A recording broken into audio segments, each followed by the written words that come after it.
you guys so much for tuning in for SheBoss. I am joined by Ashley Ryals with Homegrown Huntsville. And in case you live in Huntsville and you happen to heard about a little known festival called Crush, which we've all been there, it's amazing. Ashley is the brains and beauty behind that. So we wanted to sit down, stay with her, and learn a little bit more about her journey. So before we jump into Crush, why don't you kind of take us back to the beginning and just walk us through a little bit. Well, you mentioned that the name of my company is Homegrown Huntsville, and that actually is derived from the fact that I was born and raised here in Huntsville. So there's, I guess, far and few between of us nowadays, but somehow we all end up back here. I don't really know how that works. It's a great place. I mean, well, and now it's growing, and it's a great place to raise a family. So yeah, a lot of people end up back here. So I went to the University of Alabama, got a PR degree, and then moved off to New York, where I worked for Weber Shandwick, a PR firm up there. Yeah, which we learned before this, that I also worked for the same company under the Interpublic Group of McCann Erickson, which is a sister company of Weber. So very small world. So fun. I had these big PR dreams and never thought I would look back to Huntsville. Not that I had bad a bad upbringing here. I loved school, loved my friends, everything, but I just had my I was set on New York, I guess, for some reason. Did you always have that big city dream in mind? In my sophomore year of high school, we went up with my theater group to New York, and we went to see the Broadway show, The Lion King. Oh my gosh. And my mom, and I remember this moment, we walked out and I looked at my mom, I said, I'm going to live here one day. I mean, not to be cheesy, but I'm a goal-oriented person, and I put that goal in my head, and I went for it. So, and it's one of those things that it's a good lesson to learn to always revisit your goals because, I just put my vision and all my work into that. And even though I loved it, I got up there and it was like, okay, I'm homesick. I wasn't expecting to get homesick. Why am I homesick? And it was just a little bit more cutthroat than maybe I was built for. The Manhattan culture is not even comparable to the South. It is no joke. No, it is no joke. Like, how are you? They're like, what'd you say to me? It is no joke. I always joke about the movie Devil Wears Prada, and pretty accurate. I mean, I was low on the totem pole, but we did some really cool things, and we whipped out our Weber card when we wanted to go, That's awesome. Straight to the front of the line for stuff, which was fun. But I started looking for jobs just back in the Southeast area.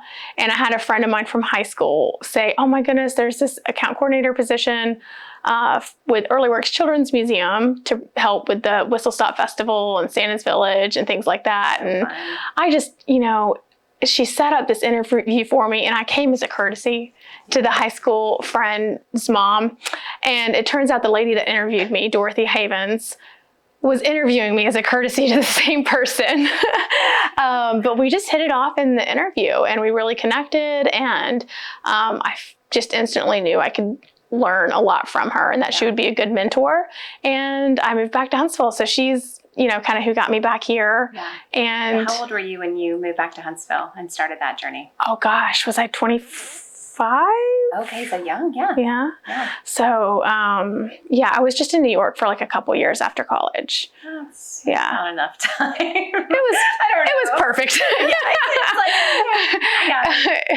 A lot of good. That's a whole nother conversation of New York. My husband jokes that my stories get more exuberant every time I tell them. He's like, wait, you what? I'm like, yeah, it's fine. But anyway, so we did that. I worked at Early Works Children's Museum, and that's where I got a lot of my large scale event experience. So working with people on the Whistle Stop Festival and Santa's Village, and they threw me into getting involved in the community. So Rotaract, Huntsville Young Professionals, all of those groups I was a part of, and they just started throwing me into the events role. I had these PR dreams, PR marketing, and I kind of slowly started getting more events oriented. And then when my boss, Dorothy, she left for another company, and I followed her into doing inside sales. Wrong decision. I instantly was just not a good fit there. I didn't realize how much I missed doing events and planning and being and feeling a part of the community. so that's when I came to Bo with the idea of starting my own thing. And he has supported me from day one of my crazy Dine and Dash adventure. Which is amazing. It was a lot of fun. Yeah. So Dine and Dash started in 2012. We were talking earlier. Mm-hmm. And I've been here for a long time. And I remember that coming out. At the time, that was the coolest thing. Because it really was. Yeah. I mean, what a great way to get people out of their homes downtown to experience the area. Because if you don't live in downtown Huntsville, you just may not do that often, you know? So at the time then, the Huntsville scene was very different from what it is now. That was our goal. We wanted to showcase our local restaurants and get locals downtown. Yeah. So it was definitely something that we produced for people that lived here.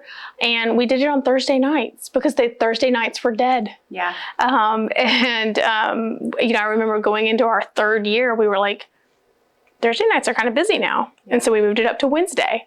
And then we did it for 4 years on a Wednesday night. And then we were like, downtown's busy every night. I don't think we need this anymore. Yeah. So that is just awesome. And I'm sure that was so well received from the restaurants too, welcoming you guys in and just being able to take advantage of things on potentially a slow night. You know? Yeah, it was great. So you said that you started that in 2012, which means next year is technically the 10-year since it started. So any big plans to bring it back in some capacity? Or? We have talked about it because the restaurant, you know, we all took a hit last year, and I feel like we could use a new fun thing to highlight and get everyone back in the restaurants. Yeah. It would definitely be like a different version of Dine and Dash. Yeah.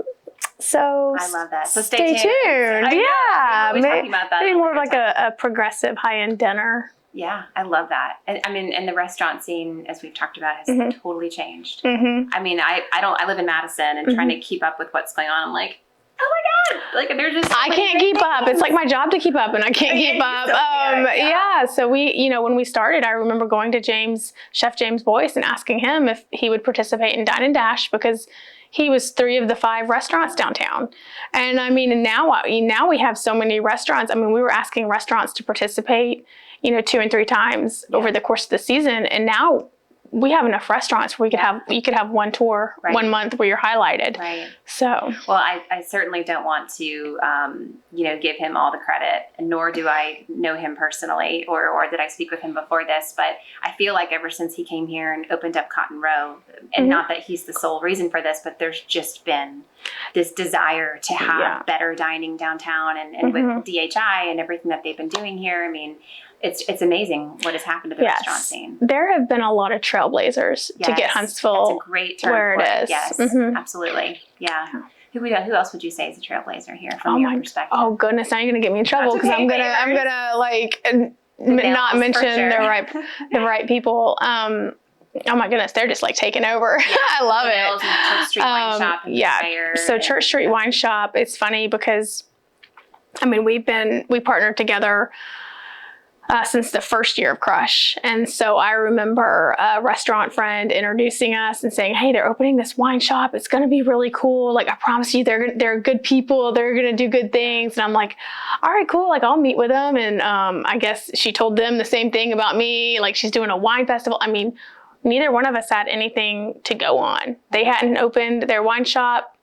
I hadn't done Crush yet. And so we met at a fold-out table in the middle of a bunch of construction at what is now Church Street Wine Shop. Oh my gosh, wow. And they have jumped in and they have overseen our VIP area of the festival ever since. That is awesome. And I couldn't think of a more perfect couple to do that. Oh yeah, they're great. I mean, so then they started Purveyor, and they have Sea Salt, Poorhouse down at Stovehouse, Catacomb, which is super cool. Still haven't had a chance to get in there yet. Oh my gosh.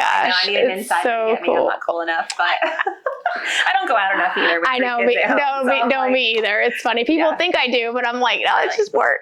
I'm not really. Yeah. I need my sleep. So tell us then, flash forward to Crush. So what was the year that it started? So 2000, oh gosh. Okay, 12, 13, 14, 2014. This is our 7th annual, and it's supposed to be our 8th annual. Oh, wow. Yeah, that'll be your 14th. I'm a creative, not a math. Okay. Someone catch our yeah. But so that is, I have to say, so I studied event planning in school because I thought event planning would be amazing to do, and I didn't follow that path because I was like, this is so much work. So there's a little bit of crazy in there to think that to do event planning because it is so much work. It is. You do it right, but it's has such a great result. Not everybody can do that though. So there's something to be said about your mindset. It's a very unique skill set. So it's a lot more paperwork and licensing and contracts than I think you realize. I think people think it's just like this big fun, like, hey, bring your wine and let's have a party. You know, insurance and ABC license and all of that stuff is a huge part of it. Right. But I credit that all to the work that I did when I worked at the city. I mean, you know, I had to do that with the whistle stop in Santa's Village. And if you don't know who to call to get the permit or where to go to get the license, I mean, that's true. It's not really laid out there very easily to do. So especially if it's done for the first time. A lot of times you may step in the shoes of someone else and they're like, oh, well, here's the binder from last year. Right. So like just follow this checklist. Oh my goodness, that's a great point. So when we were starting the park and I said, you know, I want to do it in Big Spring Park East. It's a little bit more shaded, more, you know, cozy, cool atmosphere. And I just liked the ambiance there. And for an ABC license, you have to have an address. And so I have to lease out the park through the city and it didn't have an address. Oh my God. The park didn't have an address. So we had to go through the process with the city of creating an address for the park so that an event could be there. Who would know that you would have to do that? Because no one had an event there before. And, or at least, you know, a licensed event where you needed an ABC license. Yeah. And then I remember the second biggest hurdle our first year was, you know, the wine glasses. If you are really into wine, you know how important wine glasses. And like, you know, I would even love to have the fancy, you know, Rydell and everything. But the city was dead set on plastic glasses, you know, because it's a park. Yeah. And so that was one thing that we had to put our foot down on and say, you know, y'all need to, we're not going to be the wine festival in Alabama with plastic glasses. I'm sorry. Like every wine festival in the country has tasting glasses. So there was a lot of firsts that we had to. But you broke down barriers for people who maybe want to look up to you or follow in your footsteps in other markets, or you know what I mean? Like, so that's I hope so. Yeah, it has. I mean, that's you face a lot of challenges when you go through things for the first time, and I think they can either be really intimidating, and you turn around and say that's just too hard, or you plow through it because you have the passion to do so. That's the best way I can say it. There were so many times I could have stopped. Yeah, you're just like, forget it. You're done. Right? Yeah. But you didn't.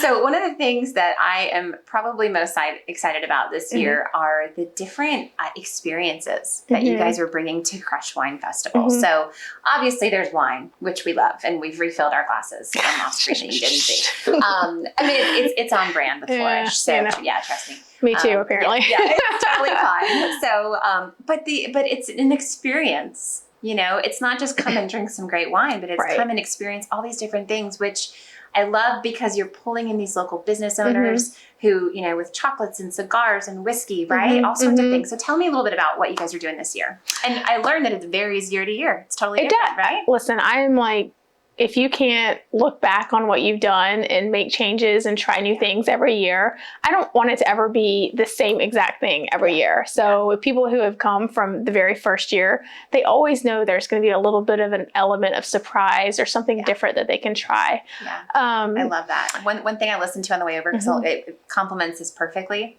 was when you're thinking about how to improve or measure results of something, you always compete against yourself. So whatever you did last year, compete against that. Oh, yes. You know what I mean? We do. So I'm like, compete against yourself. So I just want to throw that out. And don't be scared of failures, because you're gonna have things that work and things that don't. Absolutely. And it's okay. And it's okay. Yeah. You just have to learn from it. It's what you do from the mistake, whether or not you learn from it or not. Absolutely. But yeah, we have, and that's just, it goes back to the growth that we were talking about with Huntsville. Yeah. And that's kind of one of the things that just truly inspires me, because it's the local artisans and, you know, the new small businesses and restaurants and chefs and bakers and all of these people that are making Huntsville so cool that I get to work with and highlight them.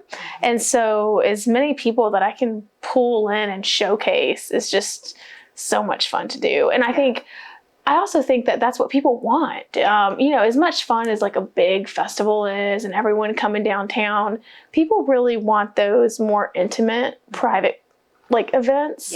Offset from the festival, where they're meeting with a chocolatier and learning why different wines do or don't pair with certain chocolates. They're meeting with the ladies of Cured Huntsville and how to curate the perfect cheese board. Their charcuterie boards are off the charts. And that's one of the events we added this year, where you can go and they're going to teach you how to like make your own little charcuterie board, and you can go and enjoy it in the park. So yeah, getting to showcase these small businesses is just, it's a lot of fun to see. And, you know, people are like, oh, thank you, Ashley. And I'm like, it's not me, it's them, you know, they kind of make it come to life for sure. But I think though, that you are allowing that opportunity to take place. Creating a community event and making it about the community and about the small businesses here locally, because if they didn't have the outlet to do something like that and have a creative genius behind it to help pull that stuff together, you know, it may not happen and it may not unfold. And I think one of the beauties behind the food and, you know, the food and beverage industry is that there really is no limit to creativity there, right? Like, think outside the box of what if we did this thing, you know, which is we're getting there. And I think Boyce, we know, is the first one, Trailblazers. And then what's really cool is you have like Purveyor starting, and now you have these other restaurants coming in, and now we have Revivalist, Chef Mueller at Revivalist. And are they taking place in the festival this year? Are they going to have a role of some sort? Yes. They're doing a 5-course chef dinner Friday night. Ooh, fun. So Revivalist is one of the restaurants in downtown Huntsville at a new hotel called 106 Jefferson. Oh my gosh, which is a curio property, and it is and it's such a nod to Huntsville, to the entire property itself, as far as the space history and everything like that. So definitely want to go check it out.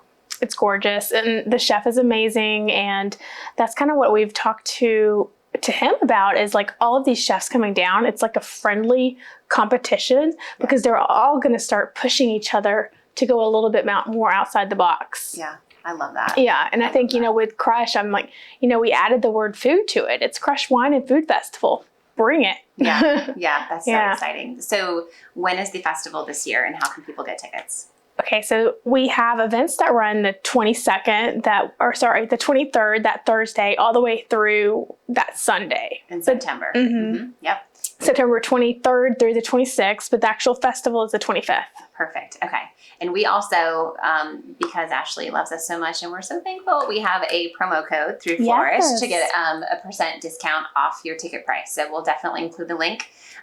Make sure you guys get your tickets. It's going to be amazing. I've been a couple years in a row, and I don't know why, but we ended up at the Poppy after the festival. I'm like, that was not a good idea. Everyone ends up downtown afterwards. Everybody ends up downtown. But it's just so much fun. It really, really is. Even if you are not a huge wine fan, there's so many things to enjoy. And come on, being on the east side of the park on a nice evening in September is never a bad thing. So, okay, so talking a little bit about you as an individual outside of Crush. So you are a mom. Oh, gosh. You have 2 young boys, right? So what is it like to be an entrepreneur, a mom, a partner, a community leader, an influencer, kind of pulling these individuals together? What does a day in the life of Ashley look like? Depends on the day. Depends on which way the wind is blowing. I mean, you know, it's a lot like the PR world, where it's very glamorous one day, and then one day you're taking out your boss's dry cleaning. You know, I mean, it's kind of the same way, you know. Sometimes I'm taking care of the 3-year-old, and sometimes I'm meeting with a mayor or meeting with you and having a fancy interview. And it's a constant life-work balance. Yeah. And I'm a planner, but I'm also a creative. So it's kind of like perfect because I can plan out my days, but it's always different. Yeah. Mm-hmm. That's very exciting, especially in the world that you're in, because no day is the same as it was before. Right. Even though I do the same festival every year, it's like, even always different. Always different, yeah. So what would you say, looking at yourself maybe 10 years ago, when you kind of had these ideas and these aspirations of wanting to go down this path, what's a piece of advice that you would have given yourself back then? Okay, so a lot of people always have these brilliant things to tell their younger selves. And I don't know, I've never really been one to think too much of the past, or I'm very big on, like, if you have intention and you're living with intention, you're going to have good and bad things happen. Yeah. And it's all going to work out. Just keep moving forward. Yeah. And I'm not saying I didn't make my share of mistakes. We all know I've had my share of mistakes, but I don't know if I would change it. Yeah. Because it all kind of led me to here. Yeah. And, just don't be scared of failure. Yeah, that's a great piece of advice. Yeah. That's a great piece of advice. It hurts, but... Yeah, it helps too. It helps. You'd be surprised. I mean, we've talked about positions that got us to where we started our own company, and a majority of entrepreneurs didn't have the best, work experiences beforehand that got them to that point. Right. It's just, it all works out. Yeah. I mean, I think that's one of the reasons why we wanted to do this series, and why we wanted you to be a part of it was, I think a lot of individuals, especially women, look at other women who have started businesses or started initiatives or nonprofits or events, or whatever the case might be, and just put them on this pedestal and think they must have had it, just had the best journey of getting there. Oh gosh. Right. No. But it's true. And if you don't know the real story behind the person, like the real story behind the person, it's easy to just make assumptions about what that journey might have what that journey looked like. And I think when you don't really understand some of those challenges, it creates a little bit of a barrier, like I was saying earlier about, well, I don't fall in that same category, or I didn't have those similar experiences, so how could I ever think that I could get to that place? When the reality is we absolutely can. Right. We didn't know before we sat down that we both worked for the same company. In essence, IPG didn't work in Manhattan, but was up there all the time for the company. Different accounts. She was way cooler on M&Ms and Unilever, and I was the Army. But the Army was amazing, and taught me so much and gave me such a great respect for our armed forces. But you never know where life is going to take you. And I agree with you. I think when you're young, you want to have it figured out, and you want things to be perfect, and you want to fit the mold that you think you should be in. And sometimes that's not really what you need. It's just, you need to go through those experiences to get to the other side. So thank you so much for allowing me to chit chat with you for a while. And I know you're not feeling well, but I really appreciate your time. She's COVID free. I'm COVID free. I've been tested. Everybody's good. Yes. But we are going to drink our wine to just help with our throats. That's what I've heard. Cheers to you. Cheers. And cheers to your success. I can't wait to see all that unfolds with Crush and Homegrown. Thank you. Very exciting. So thank you guys so much for joining us.